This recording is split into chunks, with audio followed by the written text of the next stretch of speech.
Alors aujourd'hui un petit tuto assez sympa sur Capture One Pro 21 et une annonce aussi pour le prochain Capture One Pro 22. Je vous annonce tout ça juste après le générique. Bonjour à toutes et à tous, mon nom est Dikinol. Si vous débarquez pour la première fois sur ma chaîne YouTube, je vous souhaite la bienvenue. Ici, on parle de post-production traditionnelle et créative. Et aujourd'hui, on va s'intéresser sur Capture One Pro 21. On va s'amuser avec cette photo-là. On va un petit peu rentrer dans le détail avec la balance des couleurs. Et on va essayer de vieillir un peu cette photo et de lui donner un aspect assez particulier et des tonalités assez spéciales. N'oubliez pas que si vous voulez obtenir Capture One Pro 21, vous avez toujours mon coupon code Dikinol. Ce coupon code est valable aussi sur les upgrades, les abonnements, etc. N'hésitez pas à aller voir mon site internet pour plus d'informations. Et là, aujourd'hui, je voulais vous parler de Capture One Pro 22. Prochaine sortie, donc, de Capture One. Une nouvelle grosse update. J'ai eu le feu vert de Capture One pour vous le dire, bien sûr. Et ces deux innovations que vous allez trouver dans cette version de Capture One Pro 22, ce sera l'apparition du HDR et l'apparition de l'option panorama, donc pour pouvoir faire des panoramas. Mais ce sera pas avant décembre 2021. D'accord? Donc là, nous sommes au mois d'août. Il nous reste quand même 4 mois devant nous pour voir ces deux options arriver.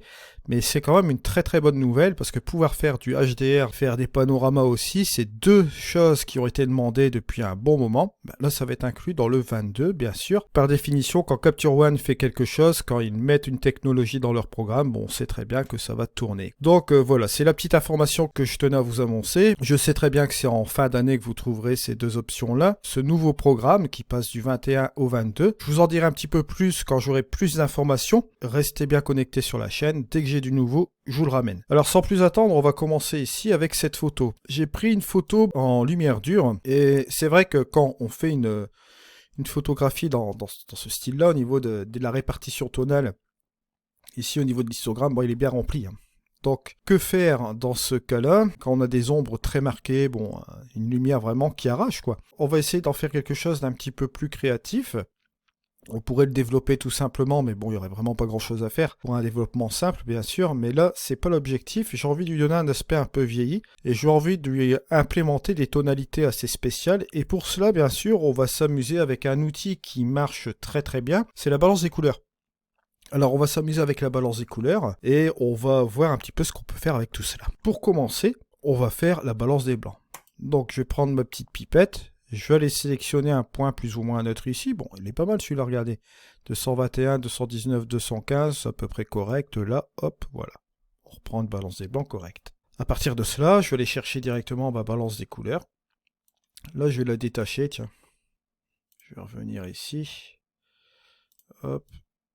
On va un peu s'amuser à changer tout cela.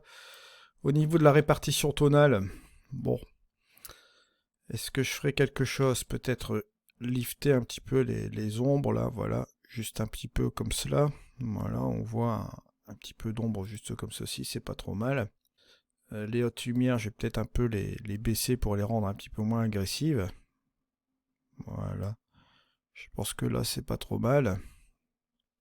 Et après, un petit contraste léger avec la courbe. On a des presets aussi avec la courbe.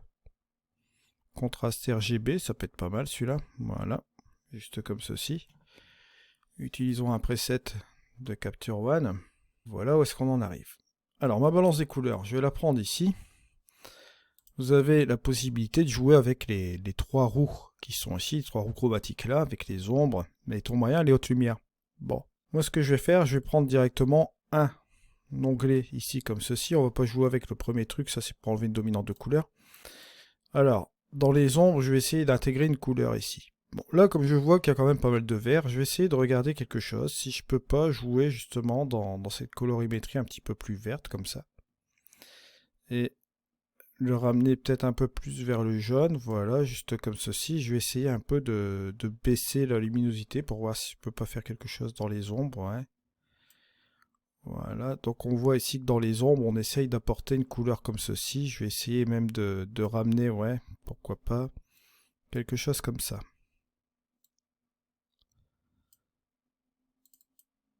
Je vais relaisser quand même comme ceci à la luminosité. Après, je vais aller dans les hautes lumières. Pareil, là, hop, je vais partir dans ce délire-là, dans cette couleur un petit peu plus jaunâtre, orange, voilà. Mais toujours rester quand même plus ou moins dans les tons. Voilà. Et avec les tons moyens, c'est là que ça va se jouer. On va essayer de faire une séparation entre les ombres et les hautes lumières. Bon là, cette fois-ci, je vais peut-être pas refroidir, je vais revenir dans un ton comme ça. Plus ou moins rosé, ouais, juste comme cela. Je vais essayer de couper un peu avec une couleur qui est complètement opposée pour le mettre entre les ombres et les hautes lumières. On le voit ici même dans l'histogramme comment ça se chevauche, hein. Vous voyez là. Là, on implémente du bleu, on repart sur du vert, vous voyez. Juste un petit peu comme cela. Je vais même le baisser comme ceci, voilà, c'est pas trop mal. On arrive un petit peu sur ce résultat-là. Ah tiens, je vais laisser la balance quand même sur l'onglet développer. C'est ça, on peut faire un peu ce qu'on veut avec Capture One Pro 21 au niveau des l'interaction au niveau des menus, c'est ça qui est pas mal. Faire un clic droit, et vous pouvez ajouter un outil quelconque dans un des onglets, ou bien rajouter un onglet à part. Je vais faire un tutoriel justement là-dessus, comment configurer Capture One Pro 21. Je vais vous mettre une petite étiquette en haut à droite, si vous voulez revoir cet épisode. Bon, là bien sûr, on est sur quelque chose de pas mal, mais ce que je vais faire, c'est donner un look assez particulier. Je vais donner un look vieilli. Et ce que je vais faire, c'est que je vais enlever un petit peu ce que j'avais fait comme contraste. Voilà. Ici, je vais même enlever ce point-là. Voilà. Et je vais tout simplement le monter un peu davantage ici. Voilà. Pour donner cet effet-là. Une fois que j'ai fait cela, hop, saturation. Je vais désaturer un peu l'ensemble comme ça. Et vous voyez, on commence à donner un effet un peu fade comme ça. Un petit effet fade.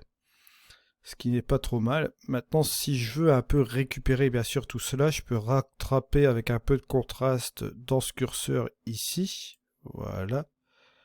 Juste pour couper un peu. Et la luminosité, je pourrais très bien jouer soit avec l'exposition et la luminosité. L'expo, bon, ça serait beaucoup trop agressif, tandis que la luminosité, on va baisser un petit peu l'intensité lumineuse au niveau des tons moyens, juste comme ceci, sera un peu moins violent. Voilà, et ça nous donne cet effet-là. Si on fait la différence entre le avant et le après, hop, voilà ici, vous avez le avant, et vous voyez, vous avez le après ici. Juste comme cela. Je vais mettre Shift Y, voilà, et faire le avant-après traditionnel pour qu'on voit bien l'ensemble. Vous voyez que là c'est pas trop mal, on a quelque chose de pas mal du tout, on a un effet vraiment vieilli là, avec une couleur comme ceci. Bon, maintenant, c'est pas une fin en soi, ce que je peux faire aussi, c'est revenir, on va revoir un peu l'effet de saturation aussi, je vais le redescendre peut-être juste comme ceci, ou remonter quand même un peu pour laisser quand même un peu de couleur, voilà. Juste comme cela. Et une fois que j'ai fini ça, je vais juste ici, je vais rajouter du grain. Grain riche en sel d'argent, voilà, juste comme ceci. Pour finir un peu mon effet vieilli. Et ici, le second curseur, on va accentuer cet effet granuleux. Et ça va nous donner cet effet-là. Après, bien sûr, ce que je peux faire, c'est ramener dans mon domaine d'exposition comme ceci. Prendre un filtre radial. Juste comme cela. Voilà. Et je vais baisser l'exposition.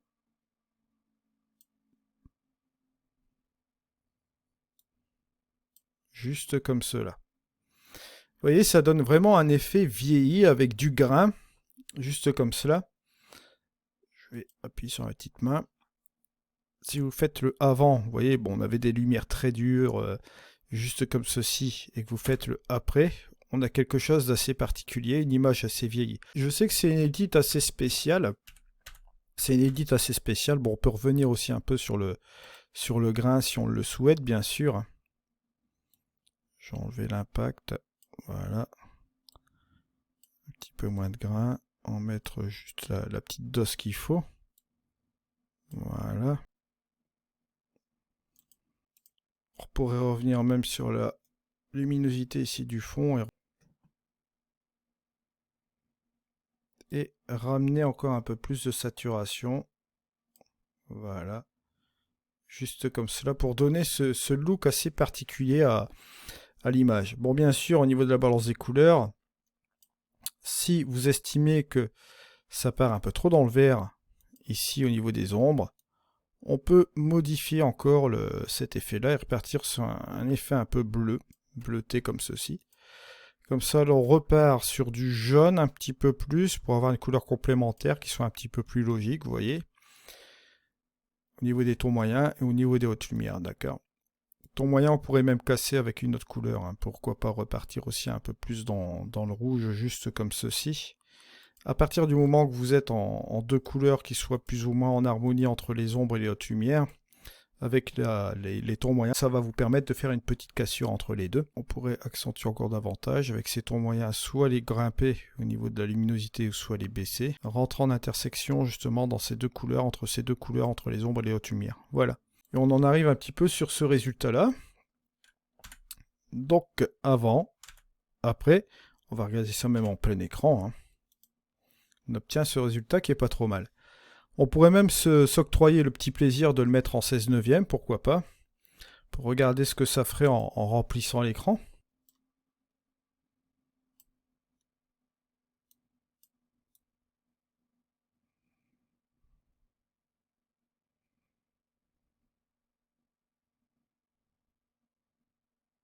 Quelque chose qui serait pas mal pour partir directement là, partir de l'ombre, juste là comme ça, jusqu'à l'extrémité ici du caillou, là, du rocher.